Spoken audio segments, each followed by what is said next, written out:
luego de este panel tan importante y de un tema tan complejo como el que acabamos de tener, vamos a pasar ahora a otro asunto de enorme importancia, no sé si tan complejo como el tema de las drogas, pero de todas maneras un tema que está en la realidad nuestra y que requiere de reflexión, sobre todo por las circunstancias en que América Latina está viviendo hoy, tal vez una de las oportunidades más excepcionales en toda su historia. Nosotros contamos esta mañana con la participación de la arquitecta Eva Arias, peruana, de Plinio Apuleyo, gran legendario y exponente periodista, en fin, que ahora presentaremos en su turno, de Colombia, y conocido naturalmente por todos, Plinio, y Fernando Schuller, que es una muy grata visita que nos hace, y la presencia de Brasil en todo este esfuerzo latinoamericano en la lucha por la libertad. Consideramos que es uno de los grandes acontecimientos de este seminario donde se nos ha presentado esta oportunidad. El tema que nos convoca es la experiencia del modelo. Y naturalmente la pregunta que nos debemos hacer es, ¿hemos tenido un modelo? ¿Realmente los latinoamericanos podemos referirla a ello? Hay países que han tenido experiencias propias, pero América Latina, ¿hasta dónde ha estado en la búsqueda de un modelo que pueda, digamos, resolver los grandes problemas que nuestra población vive? La realidad es que luego de la consolidación de las independencias y todas las epopeyas militares que lo precedieron, recién a mediados del siglo XX es que aparecen los esfuerzos de la búsqueda de una identificación de América Latina como una región con posibilidades de integración. En los años 50 se decía que éramos una veintena de países, pero una gran nación deshecha. Y era por el fraccionamiento y el aislamiento existente entre nuestras naciones, por la falta de infraestructura, por la falta de logística y por la carencia de una visión regional. Fue Europa, con el Tratado de Roma en 1954, que abre un espacio para pensar en términos regionales, porque la propia Europa, no tanto el término europeo estaba tan arraigado en ellos, sino había franceses, italianos, ingleses, alemanes, polacos, etcétera, pero no había una noción europea que pudiera englobar un interés común para un futuro mejor. Pero fue ese Tratado de Roma que dio origen a lo que hemos llamado al final la Unión Europea, pero que previó, para un escenario que ha tomado 50 años, un proceso de creación de una zona de libre comercio, de ir a un arancel externo común, a una integración de factores de producción, capitales, tecnologías, mano de obra, infraestructura común, para finalmente terminar al fin del siglo XX en el proyecto de una moneda común cuyo todavía futuro sigue teniendo interrogantes. Los latinoamericanos no estuvimos lejos de esta aventura, porque si en el año 54 Europa emprendía este esfuerzo, en Latinoamérica se hizo el Tratado de Montevideo en 1959, solo 5 años después, pero con un componente muy peculiar, porque nuestra visión del mundo venía de una gran influencia europea. Y esa visión europea gravitó enormemente en el diseño de lo que el Tratado de Montevideo propuso como escenario de integración de América Latina. Y entonces copió el mismo proceso europeo y eso desfasó las posibilidades de poder cumplir sus metas.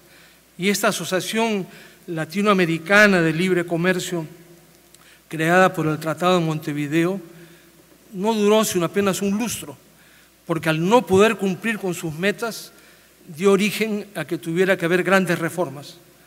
Se transformó en la Asociación Latinoamericana de Integración, perdió la dinámica de lo que fue el impulso original del proyecto.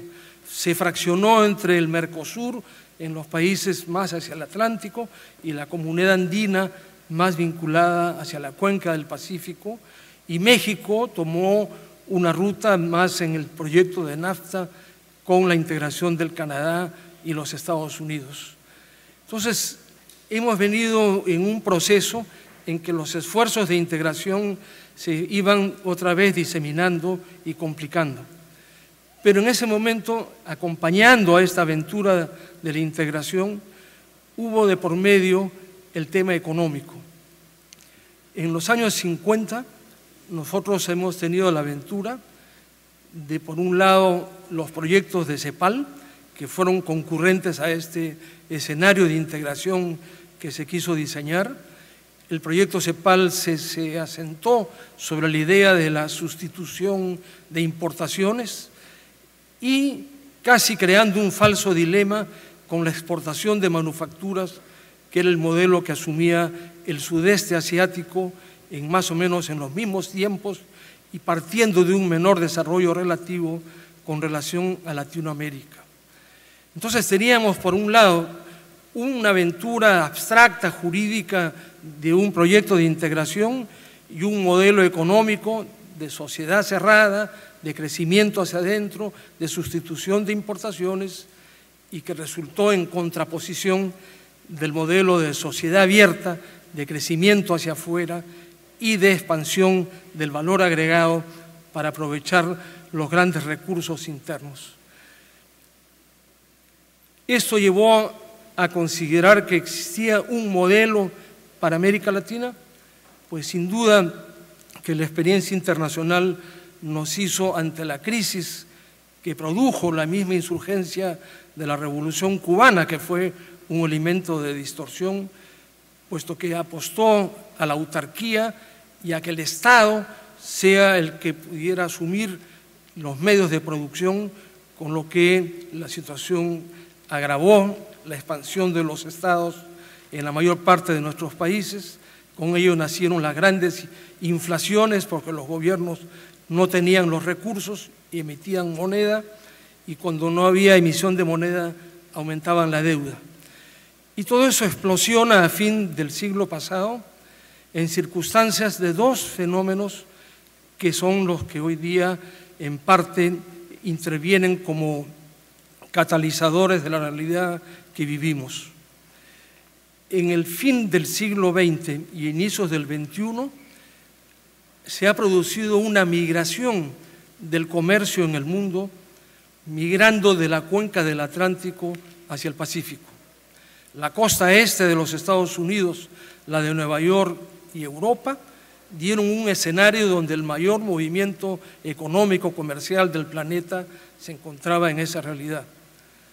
Para nosotros en Sudamérica, un país como Brasil, que es el 50% del territorio, de la población y más del 50% del Producto Bruto de la región sudamericana, pues vivir en la cuenca del Atlántico o para la misma Argentina resultaban experiencias que no le permitían participar de una manera más activa hacia los países que estábamos hacia la cuenca del Pacífico.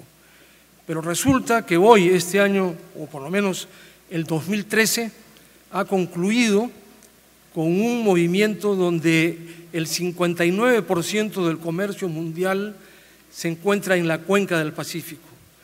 Y la costa oeste de Estados Unidos, la de California, tiene una dinámica y un desarrollo más acelerado que lo que fue la costa este en relación al siglo XX. Y entonces eso también hace que los países de la cuenca del Atlántico, que están hoy día con un modelo económico más hacia la sociedad cerrada y el crecimiento hacia adentro, tengan que buscarse en este esfuerzo de integración la unión con los del Pacífico, como ayer se ha podido desarrollar con los expresidentes Piñera y Calderón de una forma tan elocuente. Estos 4 países, México, Colombia, Perú, Chile, representamos la 8ª economía del planeta y una plataforma vinculada hacia el Pacífico que invita a los de la cuenca del Atlántico a incorporarse. Entonces, lo natural es que pensemos en un proyecto de integración latinoamericano más realista, más auténtico y no copia de lo que fue nuestra experiencia de los años 50. Y en ese sentido, el esfuerzo de hoy y la razón del panel es cómo conciliar estas 2 visiones de países que se han aferrado a modelos de sociedad cerrada, de crecimiento hacia adentro, casos tan tristes como el que hoy día Venezuela vive y que está realmente en un proceso regresivo de su población, versus los otros que tienen un mayor dinamismo con el modelo de sociedad abierta, de crecimiento hacia afuera, de economía de mercado, de democracia, de Estado de Derecho, y que son aquellos que están con las mayores tasas, como son hoy componentes de la cuenca del Pacífico. Entonces, la invitación del panel es ver cómo hacemos para que en este modelo de sociedad abierta, de crecimiento hacia afuera, de democracia y de Estado de Derecho, podemos afrontar los temas nuevos, reales, que vivimos. La reducción de la pobreza, la lentitud de los procesos legislativos que tiene la nación. Imagínense que en un caso como el del Perú, es un país que entre el año 1970 y el año 2000 tardó 30 años para duplicar su Producto Bruto, con un crecimiento del 2 punto y pico % promedio anual. Y el Perú, entre el 1995 y el 2015, está creciendo entre 7 y 8 veces. Quiere decir que si en 30 años el país tardó para duplicar su Producto Bruto, ahora 7 veces en 20. Entonces las viejas leyes, el viejo Estado, la vieja democracia, la vieja estructura burocrática, ya no responden a la velocidad de un mundo donde las generaciones jóvenes entran a la cultura del mundo digital, de la relación directa y de otra velocidad. ¿Cómo respondemos a ello? Pues la primera intervención estará a cargo de Plinio Apuleyo. Plinio es una figura legendaria entre nosotros. Su defensa por la libertad es una lucha que lleva grandes décadas. Él, por cierto, conocido como periodista mucho, pero realmente el premio Plaza Janés que ganó con su obra Años de Fuga, o El olor de la guayaba, que fue un tema que lo vincula mucho con Gabriel García Márquez. Entonces resulta un personaje pues muy peculiar en el planeta.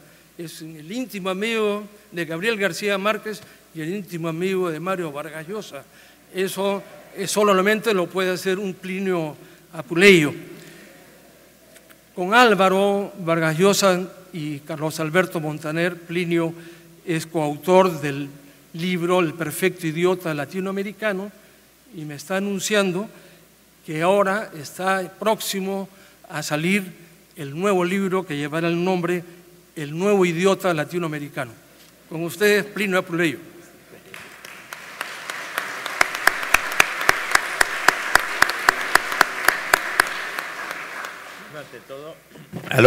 Ante todo, muchas gracias por esta invitación, muchas gracias a Mario. Yo empiezo por decir que los voy a defraudar totalmente. Yo no sabía qué se trataba este tema. Ayer yo no sabía que tenía que intervenir hoy como panelista, no sabía. Miré, caramba, sí, esto veo. Y bueno, soy algo despistado, yo espero que no sea un problema de edad, también puede ser. Ahora, quedé muy perplejo cuando vi el título ¿cómo es que la experiencia del modelo? ¿Y esto qué es? Enrique Krause me dijo, pues esto tiene como una cierta implicación metafísica. Sí, evidentemente, pensé yo. Ahora bien, ahora es que vengo a informarme en este momento de qué se trata, oyendo aquí a Miguel Vega. Yo creo que aquí se cambiaron los papeles. Él debía ser expositor y yo moderador, ¿no? Sería más lógico. Entonces, porque ayer yo me estaba preguntando, bueno, ¿y de qué voy a hablar? Entonces, bueno, pues sí, el modelo debe ser el modelo el que defendemos nosotros, el modelo liberal de la libertad de mercado. Bueno, o el modelo político que defendemos. Y dije, no, es más fácil este último tema. Yo me voy a dedicar a hablar de la democracia en América Latina, no sobre todo la democracia, sus logros y sus fallas en un país como el mío, Colombia, y con la consideración de que esos logros y fallas se pueden presentar también en muchos países del continente. Y yo quiero recordar que Colombia, siempre vista de lejos, ha tenido una larga tradición democrática. Hay valores que se han mantenido siempre a lo largo de 2 siglos de vida independiente. Primero, la división de los poderes públicos, el legislativo y el judicial han tenido su vida propia. Hasta hace algo más de 20 años la justicia tenía un sello muy respetable en Colombia. Eran intachables los viejos magistrados que estaban al frente de la Corte Suprema de Justicia. Hoy todo eso ha desaparecido tristemente. La libertad de prensa siempre ha sido muy bien respetada. En eso sí hay completa libertad en los escritores, inclusive en un periódico del Tiempo que tiene su posición oficial muy cercana al gobierno, pero le abre la puerta a escritores y analistas de todas las tendencias, de centro, de derecha, de extrema izquierda, inclusive libremente. Y luego el Congreso. Pero es que cuando yo hablo del Congreso, claro, el Congreso era muy respetable en Colombia. Esto tenía una cantidad, en las épocas de mi padre, una cantidad de grandes oradores. Había un grupo de oradores conservadores que se llamaban los leopardos, muy respetables, los llamaban grecolatinos, después terminaron llamándolos grecocaldenses porque todos eran de un departamento que se llamaba Caldas. Yo recuerdo cuando era muchacho, niño todavía, que no existía la televisión, entonces para nosotros lo que reemplazaba lo que hoy es la televisión era oír los debates del Congreso. Entonces oíamos los debates del Congreso con unos discursos y unas cosas increíbles. Hay una cosa que yo recuerdo siempre, que llegó mi padre del Congreso, él era senador, y me dijo, mira qué cosa tan absurda, estos leopardos, como llaman a este grupo de conservadores, caramba, qué intervención tuvo uno de ellos que se llama Ramírez Moreno, mira lo que le dijo al pobre Esteban Jaramillo, que era ministro de Hacienda, que presentaba su informe. Me dijo, lo registré, no lo he olvidado, aunque eso ocurrió hace como 60 años o más, se lo regalé una vez a Aznar, que decía yo, pero ¿cómo es posible que se hagan estos debates en Colombia? El señor ministro de Hacienda me recuerda al fetichista sexual que besa las ropas de la mujer amada sin llegar nunca al yunque aterciopelado donde se genera la vida. ¿Qué tal ese discurso? Al pobre doctor Turbay Ayala, que inició su carrera modestamente porque, bueno, no tenía ninguna preparación, su padre se había arruinado, no, había terminado solamente en el 4º de bachillerato sin terminar siquiera eso, y llegó a defender el gobierno y lo atacaron con una ferocidad, pero sobre todo explotando el carácter de que no tenía ningún título universitario ni nada, y decían, no quiero ofender aquí al representante Turbay.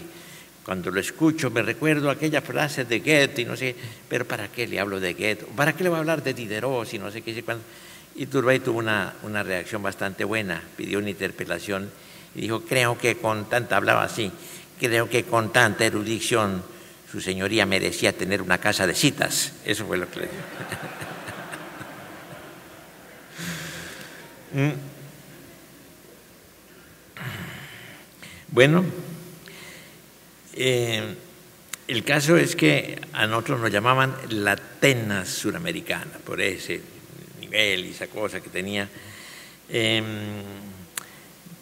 Teníamos, ahora las faltas, teníamos siempre 2 partidos históricos, partidos que ya hoy están prácticamente muy mal, Partido Liberal y Partido Conservador. Uno nacía liberal o nacía conservador. Es que eso sí, yo creo que estaba en la fe de bautismo. Ya, yo soy liberal, mi papá es liberal, mi abuelo liberal, mi abuelo liberal o conservador. Ahora, esos dos partidos se disputaban naturalmente el poder, tenían principios muy distintos, estaban muy definidos, muy definidos. El Partido Conservador tenía su apoyo en el clero, en los latifundistas, era profundamente centralista, etcétera, etcétera, etcétera, un poco autoritario. El orden era para ellos la palabra clave, para los liberales era la libertad, era más abierto. La composición social del Partido Liberal era la nueva burguesía, las clases medias que estaban surgiendo y clases populares. Y yo recuerdo perfectamente que cuando iba a acompañar a mi padre por allá a su pueblo, por allá en Boyacá, salían a ver a los campesinos liberales, salían gritando "viva el Partido Liberal" con una bandera roja, y por otra vereda salían los de conservadores con una bandera azul, "viva el Partido Conservador", tal.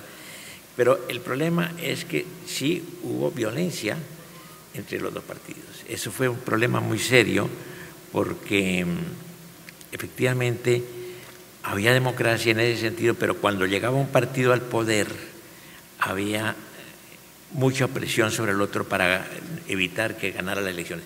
Un partido llegaba al poder por división del contrario, pero después quería mantenerse en el poder a cualquier precio. Y bueno, en el año 30 efectivamente los liberales llegaron después de 40. Bueno, en el siglo XIX pues hubo guerras civiles, la última guerra fue la Guerra de los 1000 días, que terminó al comienzo del siglo, pero quedó establecida una hegemonía conservadora que duró 45 años, cayó en el año 30 por la división del Partido Conservador por fortuna, llegaron los liberales, pero también quisieron quedarse en el poder, y en el año 34, 4 años después, no hubo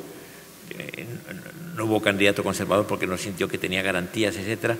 Y luego vivimos el horror que ocurrió en el año 48 con el famoso Bogotazo, porque entonces había llegado el conservatismo también por una división de los liberales.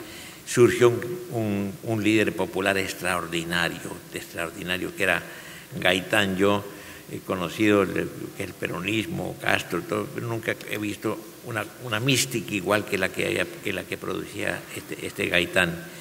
Yo lo conocía, mi padre era amigo de él, yo le llevaba los discursos, yo era un muchacho de 15 años para que lo corrigiera, etcétera, etcétera. Y cuando lo mataron el 9 de abril de 48, que ahí cambió por completo la historia de Colombia, iba con mi padre y se adelantaron por la calle y nunca habían pensado en tener escolta ni nada de eso, pues que no era el país para esas cosas. Salió un hombre de frente que salió de un café, le disparó, él volteó hacia atrás y quedó. Yo estaba en un café, oí los disparos, bajé corriendo, quedé apenas habían detenido al asesino, fui el primero que llegó al pie del cadáver de Gaitán, nunca lo he olvidado, y ahí que empezó una violencia espantosa contra los liberales, que duró 10 años y que produjo la llegada de Rojas Pinilla. Por cierto, nosotros no hemos tenido dictadores, tuvimos 2 dictadores en toda nuestra historia, en nuestra vida independiente, con un siglo exacto de diferencia. Melo en el año 1853 y un siglo después Rojas Pinilla en 1953. Pero fueron dictaduras efímeras, porque apenas se pusieron de acuerdo los dos partidos, los tumbaron. Eso no duró mucho tiempo. Entonces, pero había esas fallas. Ahora bien, ¿qué pasó entonces? ¿Cómo cayó? Cayó por el Frente Nacional, se pusieron de acuerdo los dos partidos, establecieron compartir el poder por 16 años. ¿En qué sentido? La mitad de los cuerpos legislativos eran liberales, la otra mitad conservadoras, no había otro partido. La mitad de las asambleas departamentales, la mitad de los consejos municipales, y como la presidencia no podía compartirse, entonces estableció la alternación: 4 años un liberal, 4 años un conservador, etcétera, etcétera, etcétera. Eso resolvió para siempre el problema de la violencia partidista. No hay desde entonces un liberal que mate a un conservador por político, un conservador o un liberal, pero nos dejó 2 males que están todavía vigentes en Colombia. Primer mal,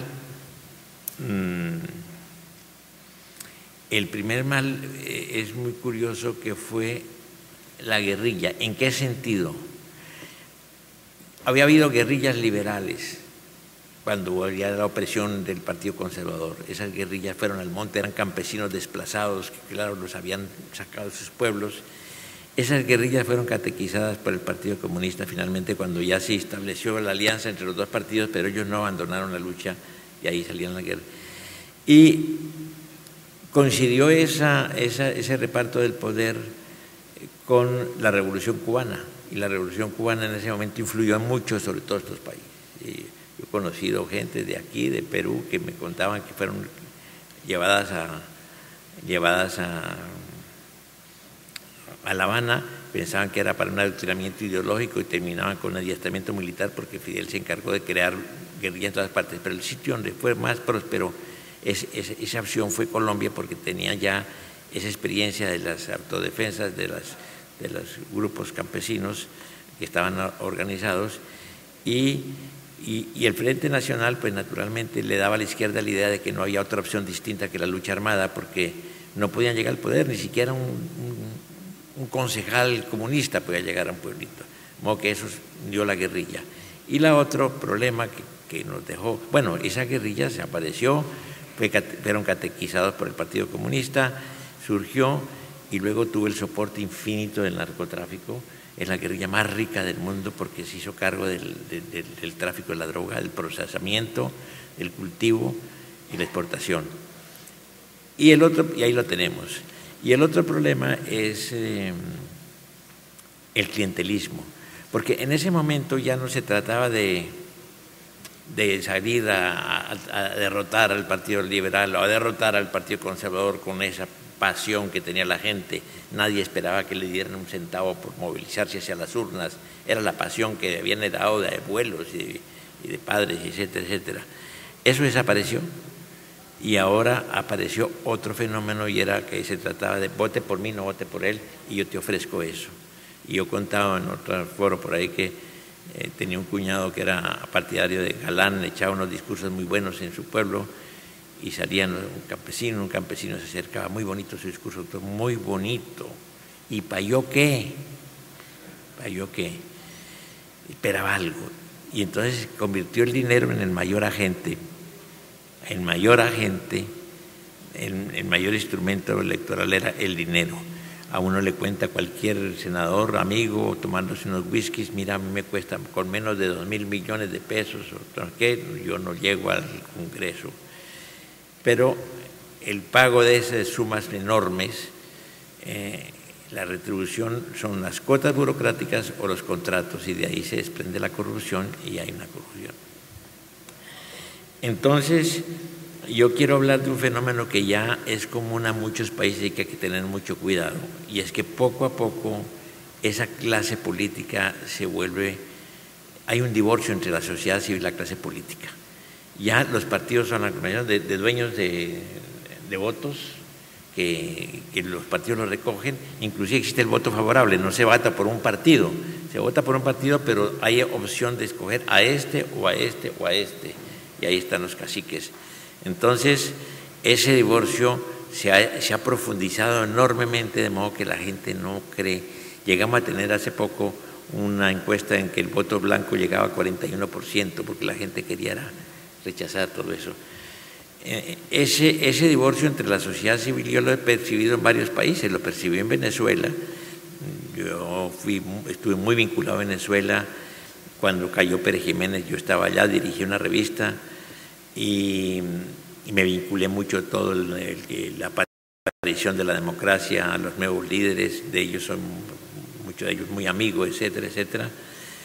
Y veía el fervor que había en la gente y todo eso, la gente creía en sus partidos, etcétera, pero eso se fue decantando con el tiempo, y llegó un momento en que los Acción Democrática y COPEI no eran partidos populares, y cuando apareció Chávez, en un primer momento, yo vi muchos amigos que lo apoyaron.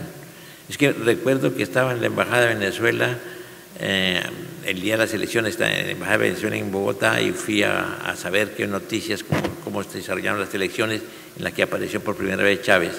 Y me acuerdo que la esposa del embajador, ahora el embajador está preso, porque Pero pues dijo, mira, ¿por quién votaste? Dijo, yo aquí voté por ese nuevo, ese Chávez, mejor que los otros.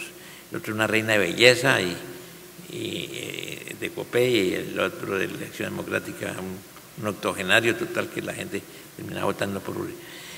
Ese fenómeno es muy peligroso y lo estamos viviendo muy de cerca, y nos encontramos ante un problema grave, que es la nueva estrategia de la guerrilla. La guerrilla fue muy golpeada en el plano militar, muy golpeada por Uribe, inclusive por Santos, que había heredado pues sistemas de seguimiento, de inteligencia para verificar dónde están los campamentos. Comenzaron a bombardearlo, a morir. Pero ellos se dieron cuenta en un momento dado, ya con la aparición de Chávez, ya con un vecindario, con el Ecuador de Correa, etcétera, etcétera, que no era la lucha armada la vía para llegar al poder. Y apareció el Plan Renacer. Lo conozco yo personalmente muy bien, pero inclusive ni siquiera los propios gobiernos lo saben, ni el de Uribe, ni el de hasta qué punto es el Plan Renacer. Porque es volver a la lucha política, volvieron a la guerra de guerrillas simplemente como para mantener una permanencia, una guerra de guerrillas con gentes camufladas dentro de la población civil, con terrorismo puro, con reclutamiento de menores, pero sin combate, ni guerra de posición, ni nada, pero fueron infiltrando el poder. Y yo me acuerdo que tuve conocimiento de movilizados después de gentes que han estado en el Partido Comunista Clandestino Colombiano, el PC3, que me contaban cómo eran los planes de la guerrilla, cómo infiltraban el Poder Judicial. El Poder Judicial en Colombia se desvirtuó, se corrompió por completo por una cuestión de adoctrinamiento. Los jueces y los fiscales no salen de las universidades costosas, de la Universidad Javeriana, de la Universidad de los Andes, de la Universidad del Rosario, sino que salen de la Universidad Nacional, que es en la Nacional ya hay un cierto resentimiento social del muchacho que llega, porque dice, los ricos sí salen adelante con sus carreras, sus oficinas, nosotros tenemos que aceptar, podemos vivir desde el Poder Judicial, etcétera, etcétera, etcétera. Pero además los profesores son de extrema izquierda, y cuando entra a la Universidad Nacional, la plaza más importante de la universidad se llama Plaza Che Guevara, y tiene un gran dibujo de Che Guevara. De modo que esos muchachos son los que llegan a ocupar puestos en el Poder Judicial y tienen ya un sesgo ideológico que hace ver al militar como el malo del paseo y al guerrillero como un insurgente, etcétera, etcétera, etcétera. Esa gente ha tomado mucha posición en el Poder Judicial. Esa gente ha infiltrado también los sindicatos de justicia, el sindicato de profesores, está dominado por la guerrilla.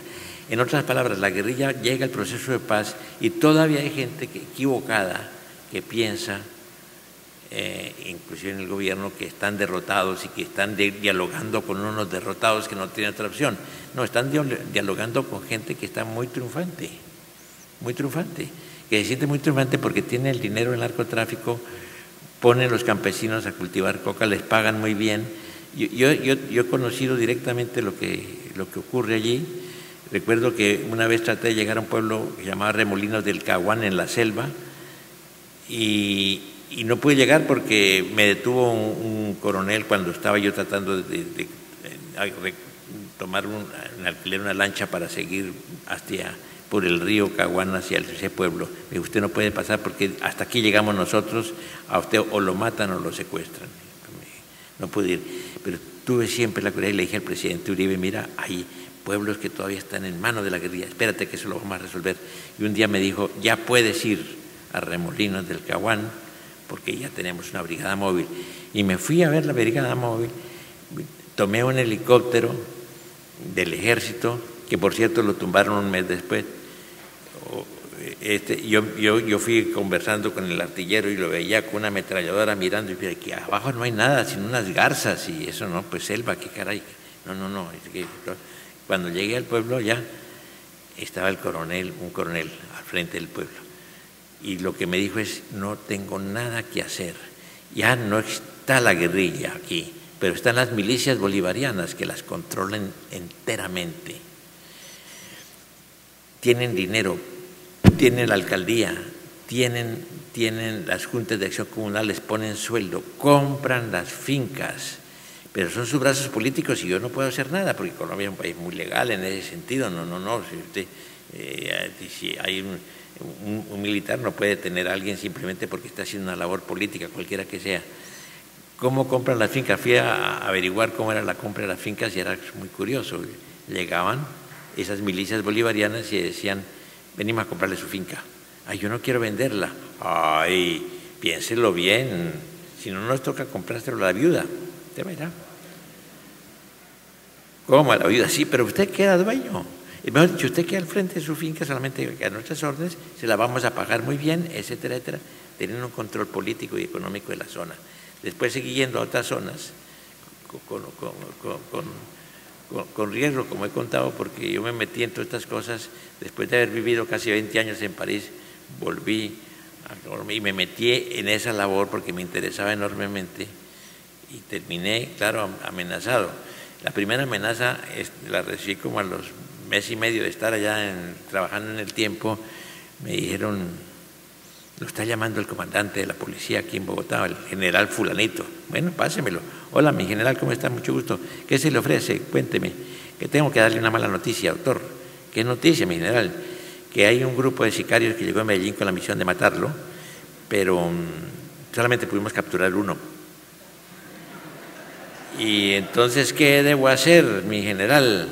Y me dio una frase bogotana que ahora sí sé qué significa, pero en ese momento nada, porque era muy reciente, un modismo bogotano. Pues, doctor, no hay que darles papaya. ¿Que no les dé papaya? ¿Una papaya? ¿Cómo es esto? No, es una manera de decir que no hay que facilitarles la tarea. ¿Y cómo hacer? Bueno, ya les explicamos. Y al día siguiente me llegaron con un carro blindado y unos escoltas. Lo único que me dijo, doctor, ese carro blindado se lo quitamos a un narcotraficante. Tiene que limpiarle un poquito de sangre que quedó ahí en el baúl. Bueno, me cambió la vida completamente y tal, pero me doy cuenta exactamente del poder enorme que tienen estos controlan muchas zonas campesinas. Tengo mucho temor de lo que puede ocurrir y al mismo tiempo la opinión civil, la sociedad civil no quiere los políticos, no le gusta. Si Santos gana, a pesar de que el 63% es opuesto a la reelección, es porque no hay otro candidato que llame la atención, porque la gente ya no cree nada de eso. Hay un pesimismo total muy peligroso, y eso creo que lo he visto en otros países. Lo vi en Venezuela muy de cerca, etcétera, etcétera, cuando llegó esperanzas, ya refiriéndome para terminar al continente latinoamericano. Estuve en el mes de octubre en 3 países, en Venezuela, en Bolivia, en Santa Cruz de la Sierra y en El Salvador. Ahí acompañé a Uribe. ¿Y qué vi? Algo muy interesante, que así como uno tiene una visión muy pesimista de lo que pueda ocurrir por esas cosas, vi que los muchachos habían cambiado ya. Los estudiantes en Venezuela, los estudiantes en Bolivia, encontré unos tipos, y en El Salvador, con una lucidez, ahora reconocen, mire, con el populismo asistencial no tenemos oportunidad de ganar, pero ya sabemos qué es el socialismo, porque no es como ve uno en tanto muchacho todavía en Colombia que el socialismo sigue siendo el mito, el catecismo famoso, sino que allá ya lo conocían, los desastres de Venezuela y de Bolivia y de El Salvador, ya lo conocen y son muy lúcidos, y entonces viene lo que necesitamos enormemente en el continente, que es la creación de partidos nuevos, de partidos limpios. Es decir, hay que pasar de la etapa en que nos encontramos de centros de pensamiento, que sí existen muy lúcidos como pero es necesario que haya partidos, es necesario que los partidos actúen, porque del otro lado la extrema izquierda sí tiene su militancia, y en cambio los partidos democráticos realmente no tienen una militancia real, y eso es muy peligroso, pero uno ve que en esos países puede haber un futuro muy bueno porque ya conocieron la realidad de ese socialismo del siglo XXI. De modo que quería dejarles estas reflexiones, pero no termino sin decir que con una gran sorpresa y admiración oí ayer de nuevo a María Corina Machado y me doy cuenta de que ahí se está jugando en buena parte el destino del continente, porque hay que acabar con ese sistema, hay que lograr que los muchachos derroten el sistema, que una María Corina se imponga. Eso sería una maravilla para derrumbar esa cosa que estamos viendo con verdadera inquietud, lo que ocurrió en la OEA, los gobiernos cobardes que no se atreven a condenar a Maduro, el hecho de que tengan ya una presencia muy fuerte y que tras esto esté la revolución cubana, que uno la crea sepultada para siempre y ahí está jugando un papel importantísimo. Por eso, en este momento, yo creo que comparto con ustedes todo el fervor y la esperanza que nos suscita una María Corina luchando contra una dictadura y luchando por la libertad de Venezuela. Bueno, muchas gracias. Muchas gracias. Sí.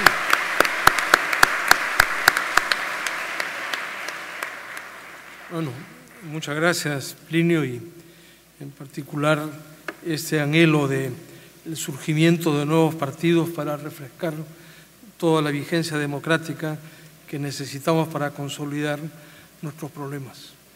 Y corresponde ahora a Eva Arias. Eva Arias de Sologuren se graduó como arquitecta en la Universidad Nacional de Ingeniería y posteriormente estudió diversos cursos especializados sobre la temática empresarial en la Escuela de Administración de Negocios ESAN. Durante su trayectoria empresarial y profesional ha participado en la formación, gestión y dirección de diversas empresas mineras, así como de arquitectura y construcción. Actualmente es presidenta de la Sociedad Nacional de Minería, Petróleo y Energía, directora de la Confederación de Instituciones Empresariales Privadas, CONFIEP, presidenta ejecutiva del directorio de Compañía Minera Poderosa, directora alterna de Compañía Minera San Ignacio de Morococha y presidenta del Consejo Directivo de la Asociación Patás. En el año 2013 fue reconocida como la empresaria del año 2013 por la Cámara de Comercio de la Libertad y la Universidad Nacional de Ingeniería le otorgó la distinción Antorcha de Javits. Eva se desempeñó como vicepresidencia del gremio minero energético y presidenta del Comité Sectorial Minero durante los años 2011-2013. Valgan verdades que en este tema del modelo y la experiencia, lo que hemos vivido, el sector minero, en el caso peruano, energético y petrolero, cumplen un rol fundamental y es importante la visión de quienes tienen a su cargo el liderazgo de estos sectores. Por favor, Eva. Yo quisiera empezar diciendo que para mí es un enorme honor estar hoy día con ustedes, lo cual agradezco mucho. Estoy en un foro donde literalmente creo que uno respira la valoración de la libertad. Que muchas gracias, Mario, por invitarme. Yo tengo una presentación que ahí está y justamente mi tema es bastante más aterrizado. Trataré de que no sea pesado, como ya se dijo antes. El Perú, como todos ustedes saben, tiene un crecimiento excepcional en las últimas 2 décadas. El crecimiento de nuestro PBI del 2000 al 2013 ha crecido en 107% y el promedio de los últimos años es aproximadamente 6% de los últimos 10 años. Esto es gravitante en el país porque con el crecimiento hemos logrado reducir la pobreza, que más o menos alcanzaba a cerca de 60%, 58.7% para ser exactos, en el 2004, a un poco más de 25% en el 2012. Y obviamente con todos los deseos de seguir reduciéndola. Este crecimiento en el país ha tenido a su vez un cambio sustancial en la estructura productiva del mismo. Vemos cómo en el 91 el sector minero y hidrocarburos era únicamente el 4% Ya en la nueva estructura basada en la tabla de insumos productos de 2007, estamos en 14.4%. Este cambio de estructura productiva y las condiciones de mercado han implicado que como promedio entre el 2000 y el 2013, el 41% de lo recaudado por el Estado como impuesto a la renta proviene de las empresas del sector minero, de electricidad y de hidrocarburos. En las exportaciones también se ha variado la estructura. Estábamos en 34% en el 50, en el 51% en el 2000 y en el 2013 los sectores de petróleo y derivados y minería han llegado a 67%. Esto obviamente tiene mucho que ver también con la apertura al mercado. El Perú tiene tratados de libre comercio con 52 países y esto significa el casi 80% del Producto Bruto Interno Mundial. Y aún tiene 9 tratados en camino, 8 negociándose y 1 ya por ponerse en marcha.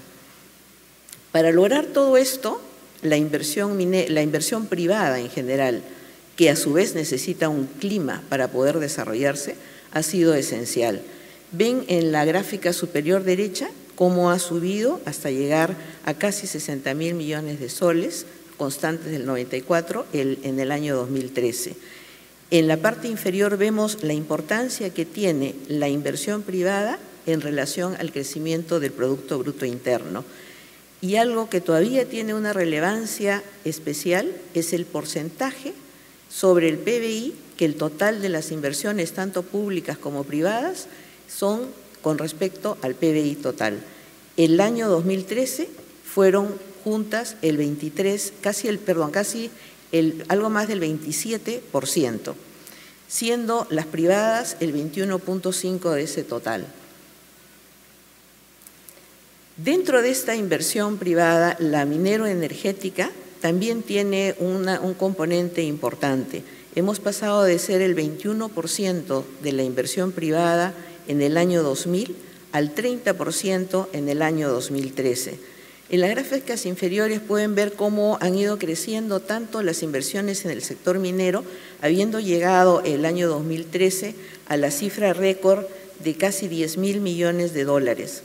Y en la gráfica del lado derecho pueden ver cómo hay 25.700 millones de dólares que han sido invertidos por el sector energía, es decir, hidrocarburos e electricidad, entre el 2000 y el 2013.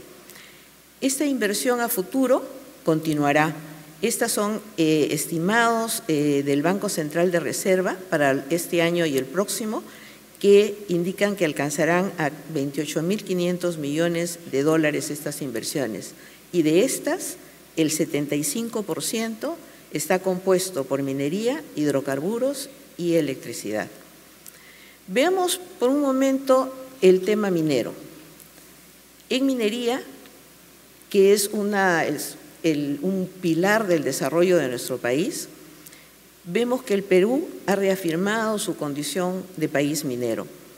Las producciones de los… quiero empezar diciendo que el Perú es un país polimetálico. Produce muchos minerales, el cobre, el oro, la plata, el zinc, el plomo, el estaño, molibdeno, hierro y otros más. Los que tienen en la gráfica son los más importantes.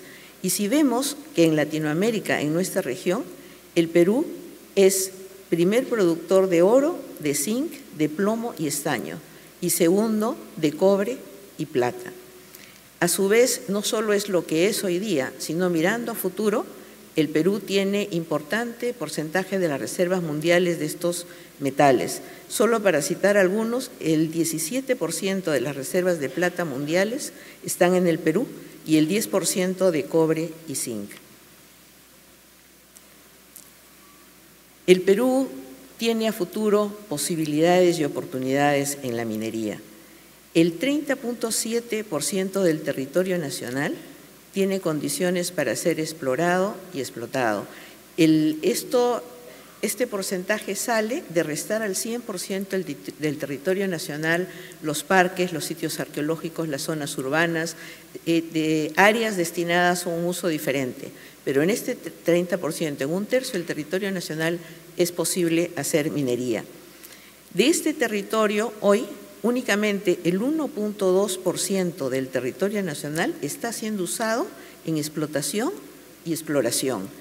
Y esto es producto de las inversiones que han venido dándose en el país. Y hacia futuro hay 50 proyectos que han sido identificados y que significan casi 60.000 millones de dólares. Es pues una gran oportunidad de desarrollo para nuestro país. La mayor inversión y producción en minería no solo ha permitido desarrollar la industria per se, sino también dinamizar otras actividades productivas, y esto además en zonas descentralizadas, que es donde se desarrolla la industria. La minería compra el 14.1% de sus insumos a la manufactura, a la industria nacional. Pueden ver en el gráfico superior cómo el crecimiento del PBI minero tiene una relación estrecha también con el crecimiento del PBI nacional. Y en cuanto a mano de obra, el año 2013 hemos llegado a tener casi 200.000 trabajadores, pero por cada puesto de trabajo directo en minería se estima que hay 9 puestos indirectos. Esto hace que aproximadamente estemos en unos 2 millones de personas vinculadas directo e indirectamente a la minería, y a eso falta multiplicar por la composición de una familia, y si hacemos un cálculo muy rápido, digamos, podríamos estar hablando de alrededor de 10 millones de personas en el Perú, es decir, un tercio de su población. Si miramos un rato a hidrocarburos, vamos a ver cómo también con la puesta en marcha de Camisea, el gas ha permitido que la producción de hidrocarburos líquidos crezca en el Perú. Pero, a pesar de que es alentador ver cómo ha crecido la producción de hidrocarburos líquidos, no debemos perder de vista que dentro de esta, y vemos en la barra amarilla, la producción de petróleo sí lamentablemente ha descendido y ha bajado de 95 millones de barriles diarios a solo 63, esto en el 2001, a solo 63, algo menos de 63, para ser más exacta, en el 2013. Acá, como país, nos hace falta facilitar la inversión en petróleo. Tenemos que hacer mucho todavía en cuanto a temas de permisos, en cuanto a temas de conflictos sociales, que permitan que esa exploración se dé y podamos poner en valor el enorme potencial petrolífero que tiene nuestro país. En la parte inferior vemos cómo ha crecido la producción, olvidé de cambiar de lámina, cómo ha crecido la producción del gas natural. Es impresionante cómo el desarrollo de Camisea, un solo yacimiento, ha permitido este crecimiento.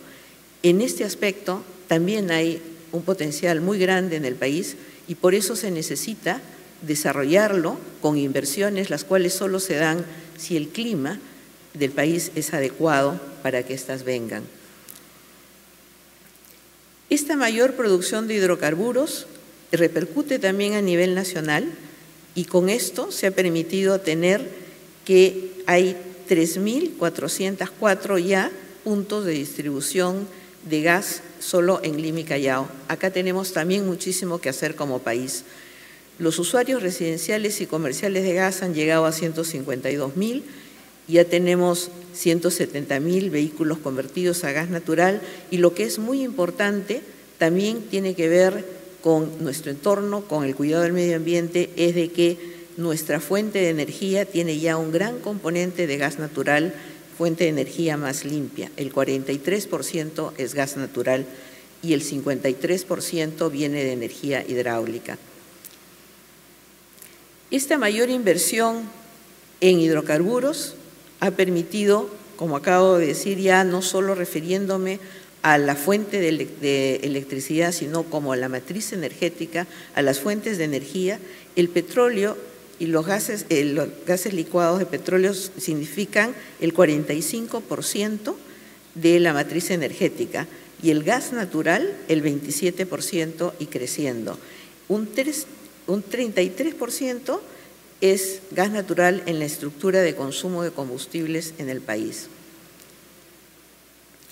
Viendo ahora electricidad, vamos a ver cómo el PBI del país en verde ha sido permanentemente acompañado en estos años por la generación eléctrica y su crecimiento, que ha ido creciendo básicamente al mismo ritmo. Esto ha permitido varias cosas, que se puedan desarrollar con mayor competitividad industrias, que se puedan reforzar las líneas de alta tensión de tal manera que se pueda extender la cobertura eléctrica y que se amplíen llegando a sitios alejados las redes de distribución. Esto, al final, ¿qué significa? Que en el 2000 teníamos 6.000 megawatts instalados como potencia y hoy día tenemos casi 10.000. Es un crecimiento bastante importante y que hoy día podamos decir que hay casi 20.000 kilómetros de líneas de transmisión eléctrica en el país y reforzar la importancia que tiene que en la generación de energía tengamos prácticamente la totalidad de la energía en el país provenientes de energía hidráulica y energía de gas natural. ¿Esto qué ha significado para el Perú? Tener una de las tarifas eléctricas más competitivas del mundo. Lo podemos ver en la gráfica derecha. Y esto sin subsidios que permitirían tener una tarifa más baja. Acá lo importante es mantener esta competitividad en el sector eléctrico. La tarifa no debe ser alterada con subsidios a otras actividades para estar dentro de lo que debe ser una tarifa estrictamente comercial. Y otro tema importante, hablábamos de reducción de pobreza, es que en la extensión de las redes de distribución de energía eléctrica ya alcanzan al 90% del país y sobre todo, lo que es importante, han llegado al 70% de las zonas rurales. ¿Cómo vemos hacia adelante? ¿Cómo vemos las perspectivas que nuestros sectores pueden ofrecer al país? Hablábamos de minería y dijimos que había una cartera de proyectos de aproximadamente 60.000 millones de dólares. De esta, el 77% está entre cobre y oro, que son los dos principales productos del Perú y nuestros dos principales productos de exportación, siendo el cobre el producto más importante de exportación del total de exportaciones del país. Y en esto de acá, no pensemos que la cartera de minería es una cartera lejana que no va a ser viable en los próximos años. ¿Por qué? Porque ya tenemos el 14% de esta cartera corresponde a ampliación de proyectos existentes, varios de los cuales además están en curso. Y tenemos un 34% que ya tienen un estudio de impacto ambiental aprobado. Eso los hace realizables en una forma más cercana. En energía, la inversión estimada de la cartera de proyectos, tanto de hidrocarburos como de electricidad, alcanza a los 20.000 millones de dólares. Como pueden ver, hay 49 lotes de petroleros o de hidrocarburos en exploración. Está la ampliación de la capacidad del gas natural de Camisea, la masificación del gas natural, la modernización de las refinerías, está para licitarse en hidrocarburos el gasoducto del sur, el poliducto de GLP de Pisco a Lima, el sistema de abastecimiento de LNG, centrales hidroeléctricas, hay 13 y significan 3.800 megawatts que se pondrían en vigencia y tenemos 7 líneas de transmisión en construcción. Pero para poder poner todos estos proyectos en marcha necesitamos ser más competitivos. Podemos ver en la gráfica el reporte de competitividad global del World Economic Forum. Y acá lo que quiero resaltar más que lo que hemos logrado es lo que falta. Tenemos que dar mucho énfasis en lo que es educación. Como país nos falta mano de obra calificada en todos los estamentos, y eso parte por la educación en todos sus niveles. Igualmente la infraestructura, nos falta, hay estimados de que tenemos un déficit de 88.000 millones de dólares en infraestructura. Es brecha que tenemos que cerrar y eso nos permitiría ser como país aún más competitivos. Un estudio de Escobar y Torero dice que el crecimiento del ingreso de una familia es del 40% con solo contar con agua, desagüe y luz eléctrica, lo cual es muy importante cerrar estas brechas de infraestructura. Para el futuro necesitamos inversión y a su vez necesitamos inversión en infraestructura, y en esto hay instrumentos en el país que permiten la participación del privado en obras que son de interés público. Me refiero concretamente a obras por impuestos. De los 1.000 millones, algo más de 1.000 millones de soles que están en proyectos de obras por impuestos, el sector minero energético tiene adjudicadas, bien sea concluidas o en ejecución, 57% de este total. Adicionalmente a eso, las empresas dentro de la política de responsabilidad social que todas tenemos buscan apoyar al Estado en proyectos de apoyo a la salud y bienestar de su entorno, apoyo a la educación, apoyo al mantenimiento y construcción de infraestructura y proyectos de desarrollo productivo. Esto se hace pensando en el futuro y también debemos ver de diversificar nuestra economía, descentralizar la inversión, en lo cual nuestras industrias apoyan bastante, fortalecer los enlaces productivos para propiciar y generar clústeres en el país. Y de esa manera ir construyendo en forma eslabonada el futuro del país. Esto solo se puede lograr con un trabajo conjunto, un trabajo que involucre a las empresas, a la sociedad, al Estado. Y cada uno tiene un rol que cumplir dentro de esto. El Estado nos debe asegurar marcos regulatorios y normativos adecuados. Debe fortalecer la institucionalidad e incrementar su presencia a nivel nacional. Las instituciones que tenga deben ser técnicas y eficientes.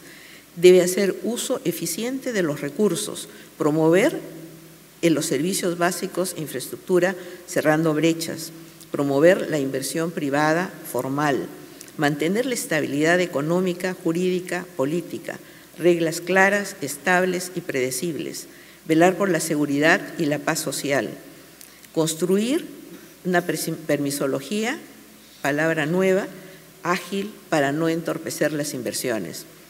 Las empresas tenemos que poner en valor los recursos de nuestro país, operar con los estándares más altos de la industria, competir y actuar con transparencia y equidad, contribuir al desarrollo sostenible de la sociedad y acompañar al desarrollo de las poblaciones del entorno, fortaleciendo y construyendo lazos de confianza con ellos y otros grupos de interés. El futuro del país necesita un esfuerzo conjunto de muchos actores. Muchas gracias.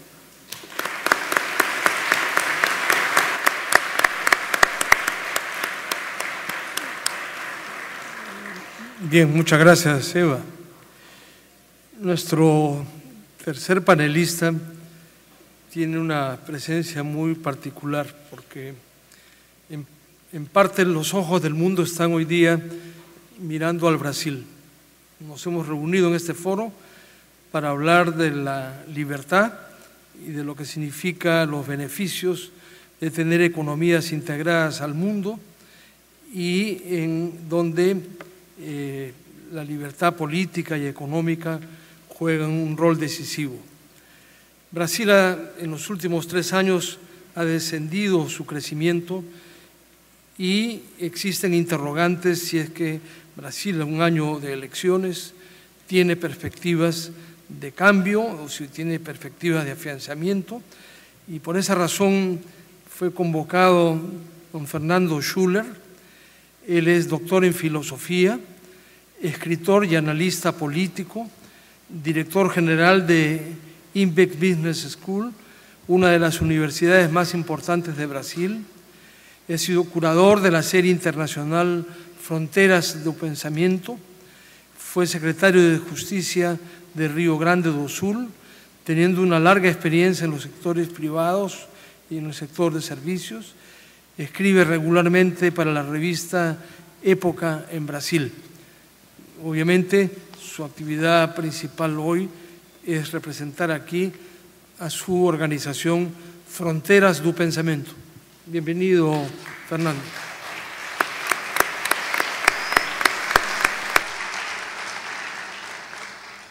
Gracias, Miguel, por la presentación. También estoy aquí como consejero del Instituto Palabra Aberta de São Paulo de Brasil. Quiero agradecer a Mario por la invitación, Margalhosa, querido amigo, a Gerardo, a Enrique, a la FIL. También mencionar la presencia de los senadores de Brasil que nos honran con su presencia, Luicio Núñez, Ricardo Ferrazo. Incluso voy a hacer primero me disculpar por mi lengua. Yo pensé que podría hablar en portugués, pero sería difícil la comprensión. En español es imposible porque no lo sé. Entonces, solo me resta el portuñol. Entonces, voy a intentar esta terrible lengua, pero es la lengua latinoamericana, entonces voy a cometer algunos errores. Disculpadme. Bueno, voy a hacer una evaluación más abierta, un poco rápida, así sobre Brasil, sobre la conjuntura más política de Brasil, un poco económica, pero más política de Brasil, para fixar algunas ideas. Pienso que lo que pasa en Brasil es mucho lo que pasa en las democracias estabilizadas en América Latina. Incluso tenemos problemas, tenemos dos Américas Latinas, una América Latina trágica, que vimos ayer, ontem con María Corina, que vimos hoy con la señora de Cuba, y tenemos democracias estabilizadas en América Latina, que también tienen sus desafíos de la modernización económica, del avance de la democracia, de la reducción de pobreza. Ese es el caso de Brasil y voy a hablar un poquito sobre esto. Ayer hablaba rápidamente con Álvaro. Álvaro me dijo que Brasil tiene dos grandes desafíos. Uno de los desafíos que Álvaro me decía es la gran mudanza del modelo de Brasil. Yo me acordaba que Brasil hizo una transición democrática muy bien hecha en los años 80, los años 70, 80, 90, una transición democrática que ha consolidado una gran democracia, que es un sistema electoral mucho bien organizado, donde no hay fraudes, donde hay una votación electrónica muy eficiente, donde hay partidos institucionalizados, no hay resto de violencia en la democracia brasileña. Cuando escucho hablar de Colombia, cuando escucho incluso de Perú, en los 10, 15 años atrás, Brasil ha superado el tema de la violencia, el tema del terrorismo. Nosotros tuvimos una dictadura muy dura en Brasil, tuvimos grupos terroristas, guerrilleros que actuaban en Brasil. Hoy no tenemos el resto, se superó. Se hizo la ley de amnistía en Brasil, hoy se trabaja con la Comisión de la Verdad en Brasil. Pero es una comisión histórica que piensa un poco la descubierta, la verdad histórica acerca de la violencia, de la tortura, pero es una discusión muy localizada en Brasil. Incluso Brasil es un país pacificado, es un país democrático, plenamente institucionalizado, las instituciones funcionan bien, la prensa es plenamente libre. Es claro que es la libertad, tiene que vigilarse, pero esta es una cosa buena, es una característica importante de un gran país que pasó por 20 años de un régimen militar y logró superar esto y construir una gran democracia. Hablaba Álvaro que el modelo de Estado brasileño, que es un Estado pesado, autárquico, burocrático, que es una heranza de la era de Getúlio Vargas, del gran populista brasileño que hizo la dictadura en el Estado Novo. Este modelo ha sido consolidado en gran medida por la Constitución de 88, que es una constitución de derechos, una constitución democrática, pero es una constitución que ha consolidado un Estado autárquico, un Estado de una estabilidad de empleo rígida en el sector público, un Estado que ha consolidado una legislación laboral que es una de las peores del mundo, que ha consolidado un Estado que hoy consume 39,5%, incluyendo la deuda del producto brasileño, es disparado la mayor carga tributaria de América Latina.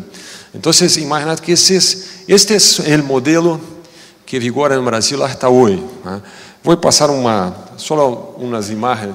Este modelo ha sido en gran medida modernizado en los años 90 con el presidente Cardoso. Yo asistí a las conferencias aquí acerca de los liberales en América Latina, de la democracia. en gran medida la libertad, la defensa de la democracia y de las libertades supone cierto tipo de valores de quien dirige, de quien lidera.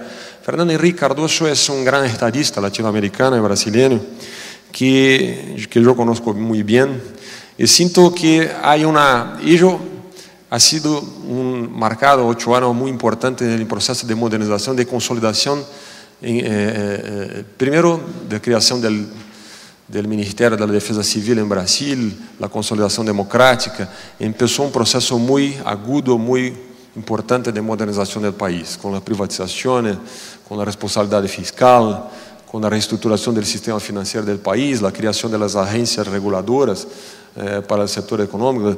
Empezó el proceso de reforma del Estado.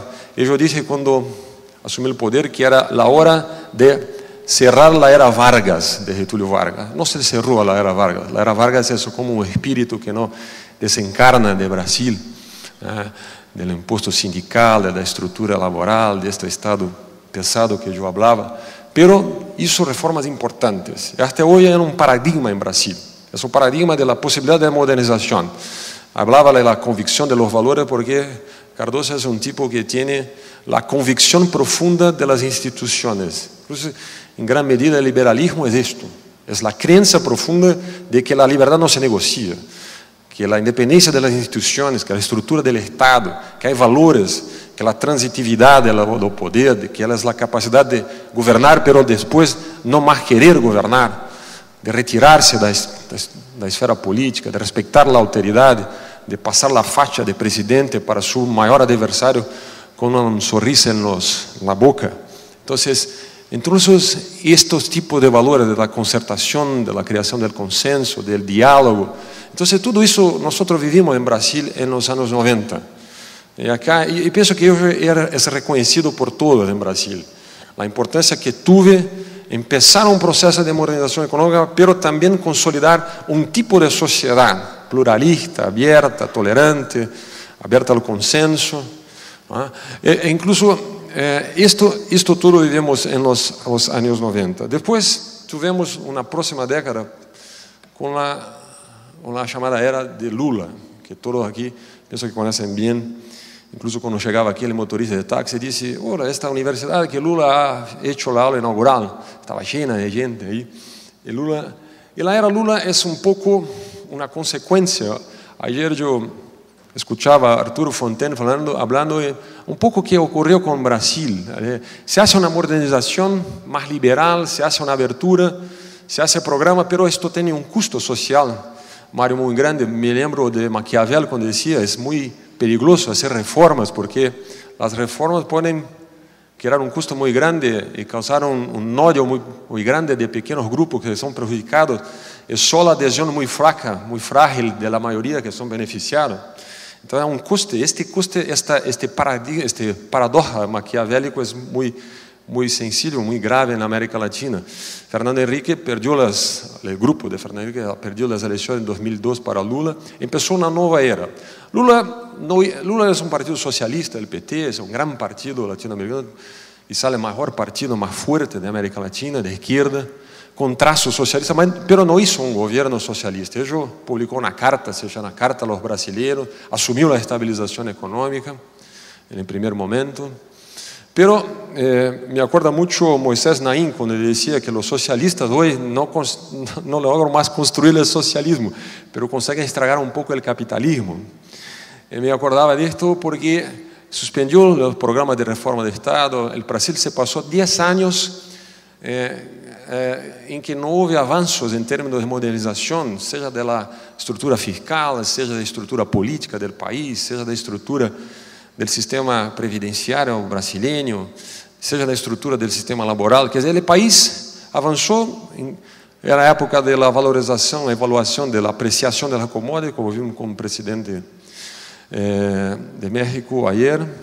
Era una época que, se hizo un gobierno de gran apelo popular y se hizo incluso un acierto de programa, de agenda. Lula es un animal político, es un tipo que tuvo una sensibilidad muy grande de poner en el centro de la cuestión política de Brasil o que era el obvio que debía ser hecho, que era poner el tema de la pobreza en el centro de los debates políticos brasileños.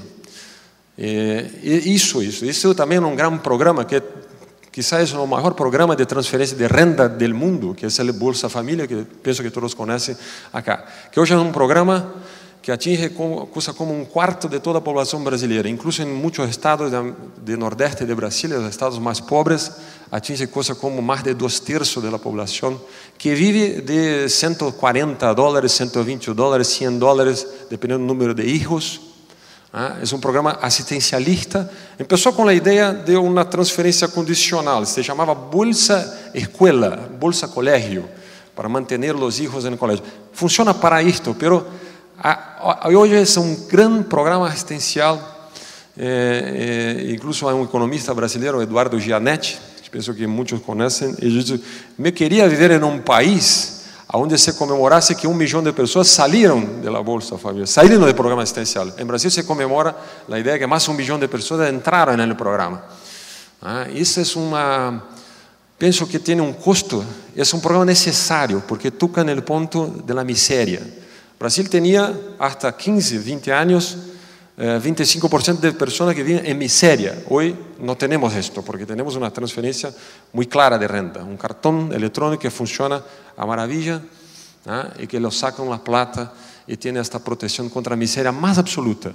Pelo pouco incentivo laboral, pouco treinamento, pouca inclusão laboral. Esse é um programa que terminou por criar, em minha visão, um programa civilizatório muito grave para o Brasil. Mas incluso Lula, isso, por exemplo, Lula não é só o PT, incluso o presidente Dilma, uma política bolivariana, uma política socialista, está muito lejos em termos internos de uma política chavista, mas em termos exteriores ha sustentado durante 12 anos já a política bolivariana na América Latina. Incluso em OEA, eu vi a Maria Corina ayer, o embaixador brasileiro hizo tudo para que ela não falasse em OEA.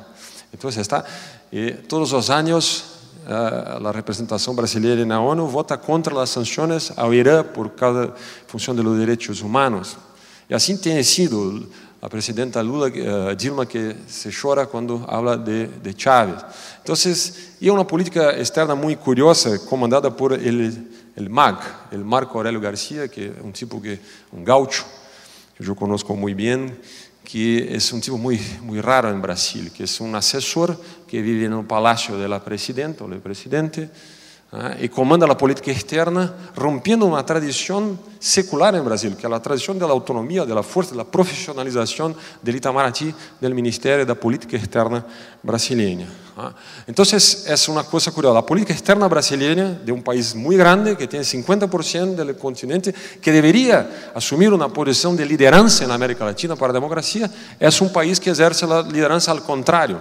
Ou seja, haga uma política democrática para dentro, hace uma política que tem muitos acertos incluso, mas hace uma política externa comandada a partir dos pressupostos ideológicos, la presuposición ideológica del partido, que es el PT, y es a partir de esa lideranza de Marco Aurélio.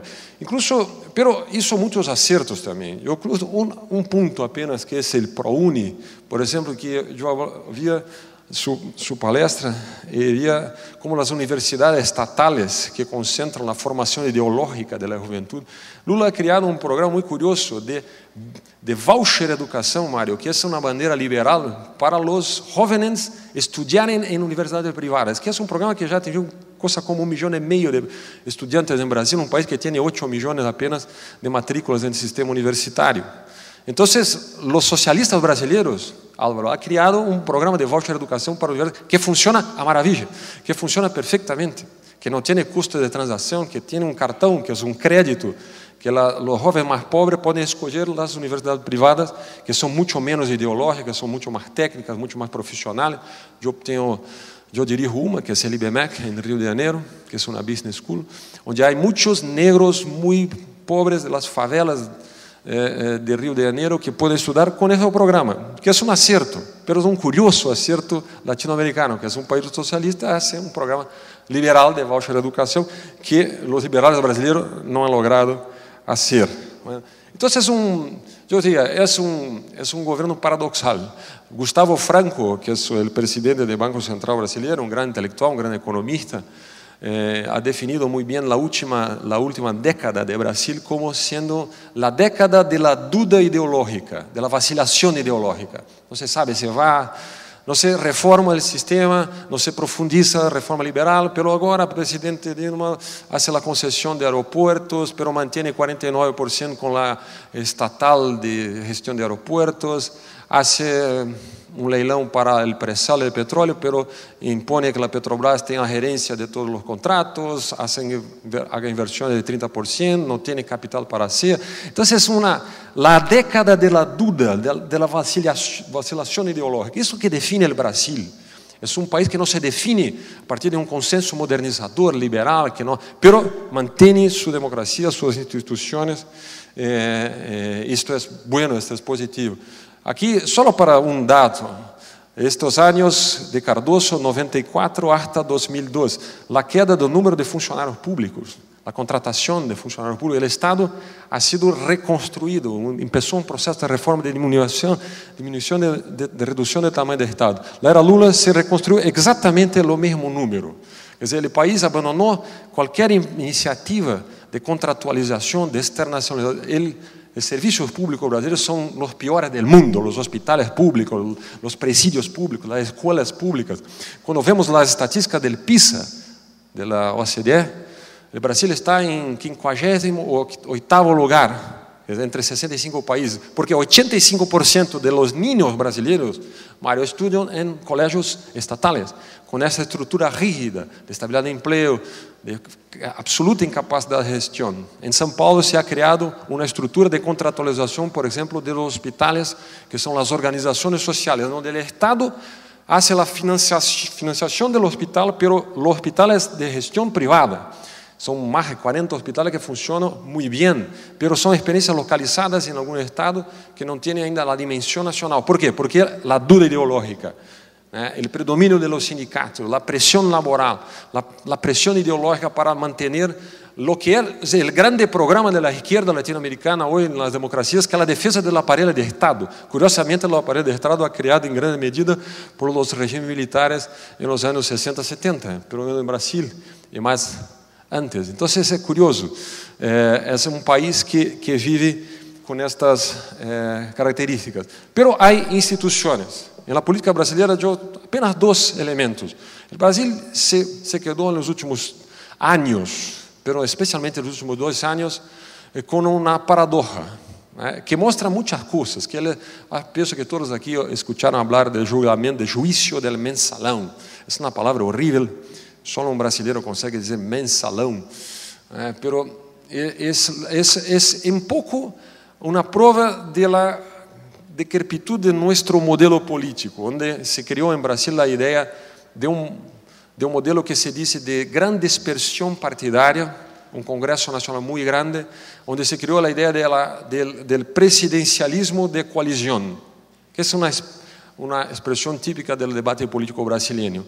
Que es el presidente Dilma, por ejemplo, tiene 90 parlamentarios en la Cámara y la Cámara tiene 513, pero él acompaña su mayoría después de las elecciones, haciendo que un sistema patrimonial de composición artificial de mayoría a partir de la inmensa estructura del Estado, de la distribución del beneficio del Estado. Durante sus 10 años de gobierno, los gobiernos del PT duplicaron la estructura de cargos de confianza de alto nivel en la estructura federal. Entonces distribuyen eso. Nosotros tenemos 40 ministerios, 39, 40, ya no sé el número exactamente, que son distribuidos en 14 partidos, la base del gobierno. Entonces es un régimen patrimonial, político, a lo velho estilo que se monta en Brasil. Y crearon un sistema de financiación de este modelo. Entonces, con empresas públicas, empresas privadas, agencias de comunicación, este tipo que es un empresario de Minas Gerais llamado Marcos Valério, que ha organizado un gran esquema para transferir dinero público-privado para financiación, manutención, la elección y la compra de votos del partido. Bueno, estos tipos que se Dirceu, que José Genuino, están ahí haciendo el gesto socialista cuando están yendo para cadeia. Hoy están en un presidio en Brasilia, se llama Papuda. Están el señor Jair Dirceu, que es el hombre más importante de la República. Hoy trabaja en la biblioteca del presidio. e estão lá por 6, 5, 7 anos, um grande debate. Pero senhor Genuino, que é o presidente do PT, imagínate em qualquer país do mundo, um partido político que é condenado pela Suprema Corte do país por corrupção, que seus líderes estão na cadena, em um presídio chamado curadamente Papuda, pero a popularidade do partido não se queda 0, nenhum ponto. Esto es casi literatura, Mario, porque es increíble como en Brasil tenemos una expresión, no sé si se usa en español, que se llama resiliencia, la extrema capacidad de una política de enraizamiento social. Cuando pienso en esto, pienso mucho en Antonio Gramsci, que pienso con una operación gramsciana mucho bien hecha en un país de 200 millones de personas. Es un caso para se estudar, que tiene una estructura de movimiento estudiantil, que tiene una base muy grande en la prensa, que tiene sindicatos laborales, que tiene una estructura de movimientos sociales, esas cosas, pero sustenta en el mismo momento del punto máximo del julgamento do mensalão, de ese magnífico esquema de corrupción. Lula ha tomado un tipo más o menos desconocido, se llama Fernando Haddad, y ha elegido como prefeito de la mayor ciudad de Brasil, que es São Paulo, sin ningún problema. Se ha abrazado con ellos, se ha abrazado con el político más mal falado de Brasil, que es Paulo Maluf, y su popularidad só crece. Ese es un fenómeno casi metafísico, para utilizar su expresión, que nosotros vivimos en Brasil. Pero a paradoja é que este juízo é muito importante, penso, para a democracia de Brasil e América Latina, porque a instituição judiciária, comandada por um negro, um juiz muito forte, muito corajoso, que ha sido atacado como nenhuma pessoa ha sido na história de Brasil, penso que é Joaquim Barbosa, que é um tipo muito duro, muito difícil, que ha sostenido un juicio, incluso ha sido indicado para la Suprema Corte por Lula, pero tiene su independencia y ha juzgado. Entonces, esto es la democracia brasileña, es la democracia controlada políticamente por un partido, pero que mantiene sus instituciones con independencia, sin ningún tipo. Incluso la presidenta Dilma, que está en el tercer año de su gobierno, jamás ha hecho ningún comentario sobre los juicios. Esto es la manifestación que pienso muy positiva, muy por la fuerza de la democracia brasileña. Ahora, tuvimos en este año pasado, pero hasta ahora, una onda, como pienso que en muchos países de América Latina, del mundo. Me conversé mucho con Manuel Castells, su libro Redes de Indignación y Esperanza, más de 80 países del mundo, dessas manifestações. Tivemos mês, 2 meses de grandes manifestações, que se chamam manifestações um pouco pós-modernas, porque não eram manifestações contra o governo, tampouco a favor do governo, tampouco tinham um programa claro. Começaram com o preço dos autobuses, terminaram com o problema da corrupção, terminaram contra a Copa do Mundo, pero eu me acordo como lo primeiro grande, los cartazes diziam assim: no recursos públicos para las arenas deportivas. No recursos públicos. 5 días después, la misma gente, cuando el leilão de Maracanã es hecho, contra la privatización del Maracanã. Entonces, yo incluso escribí un artículo, si no tendrá recursos públicos para Maracanã, no tendrá privatización de Maracanã, que quizá Dios va a hacer la gestión de la arena. Porque, entonces, es un poco la confusión de cómo se hizo en el arte contemporáneo el flash mob, que se convoca, se hace la explosión de la indignación, el empoderamiento. Me lembro de nuevo del fin de poder de Moisés Naim, el individuo que tiene fuerza, que va, pero no tiene un programa. Y bueno, ahí están las manifestaciones, que después terminaron con violencia, y poca gente, hasta la muerte de un cinegrafista en la central de Brasil, en el Río de Janeiro. Bien, y ahora tenemos las elecciones.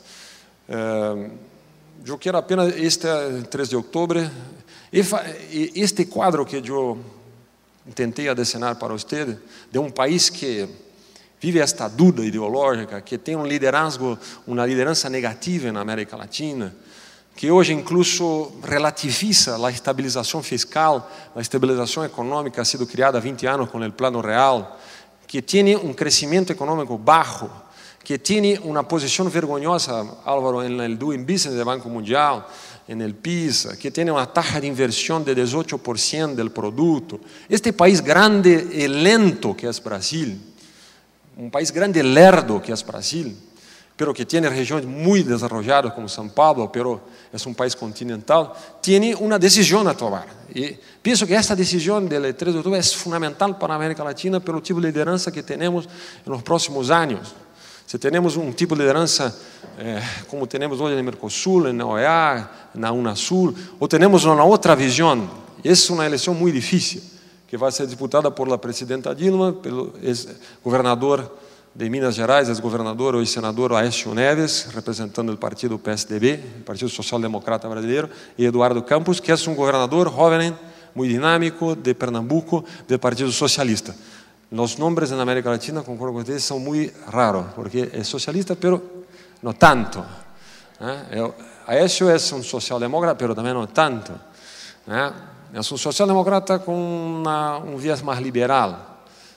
Eduardo Campos es un socialista con viés más socialdemócrata, más liberal también. Y así se va.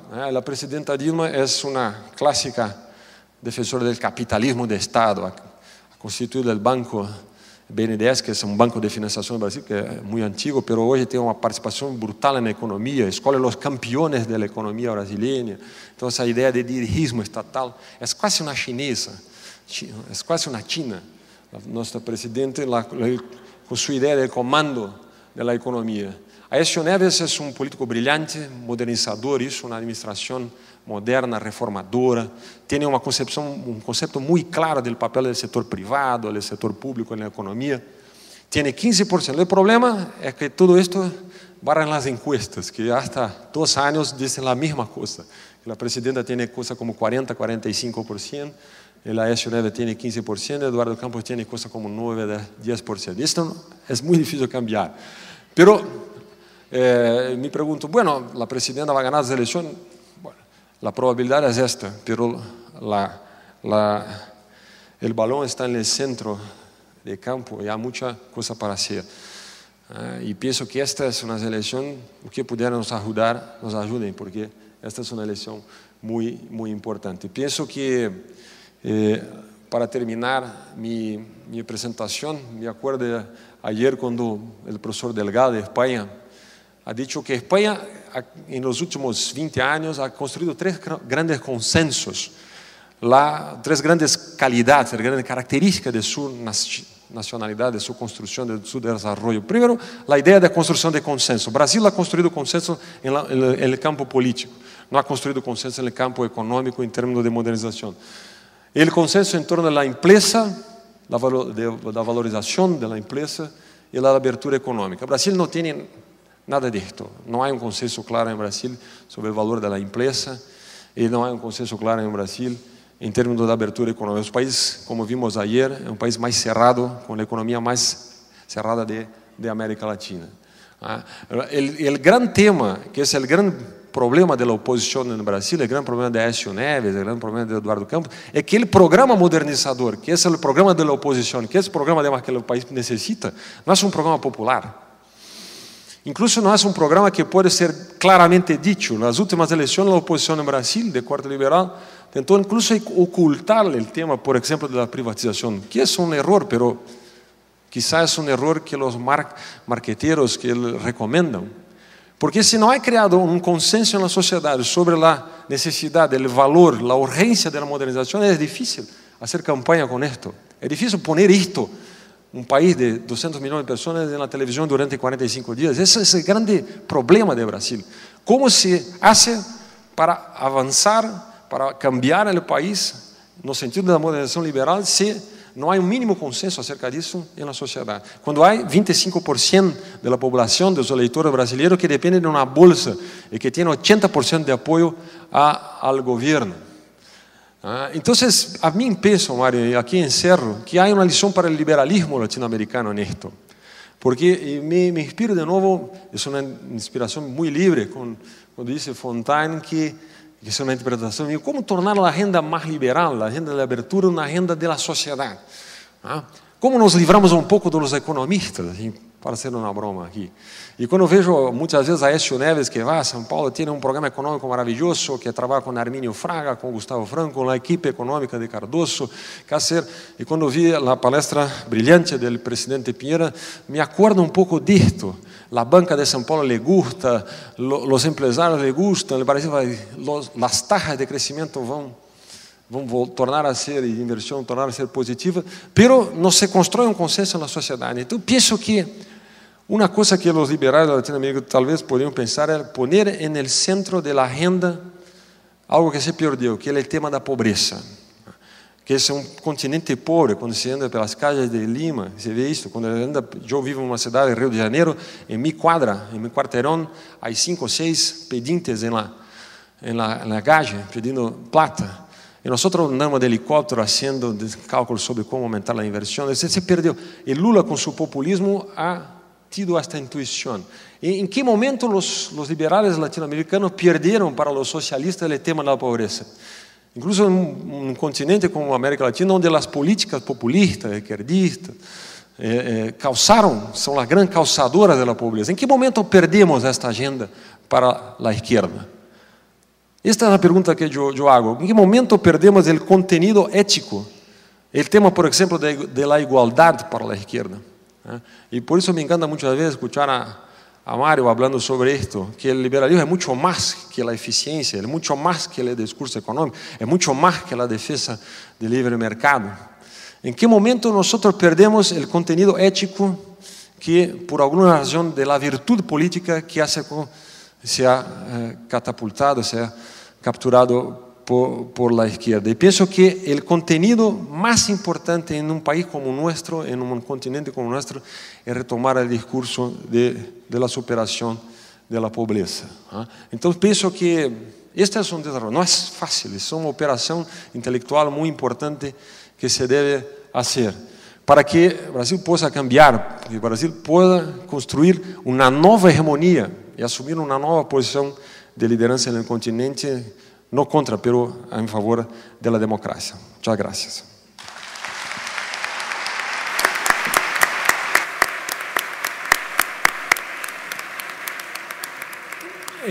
Muchas gracias, Fernando, por la intervención. Bueno, el balance final de la jornada, y con esto ya pasamos al último panel de la agenda pendiente,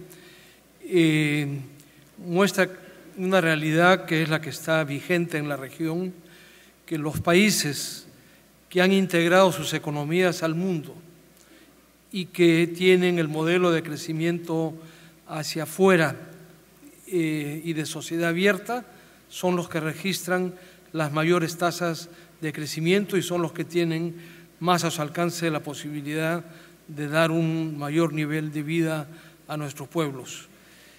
Lo que no debemos perder de vista es que hoy día América Latina somos una región de casi 700 millones de personas, disponemos de 1/3 de la superficie cultivable del planeta, tenemos el 25% del agua dulce y solo están esperando que seamos capaces de un desarrollo sustentable, de una lucha por vencer la pobreza, de una lucha por mejorar la educación, y ese esfuerzo es el que nos puede llevar a aprovechar la oportunidad que el mundo de hoy nos ha dado. Así que muchas gracias por vuestra presencia y damos paso al siguiente panel.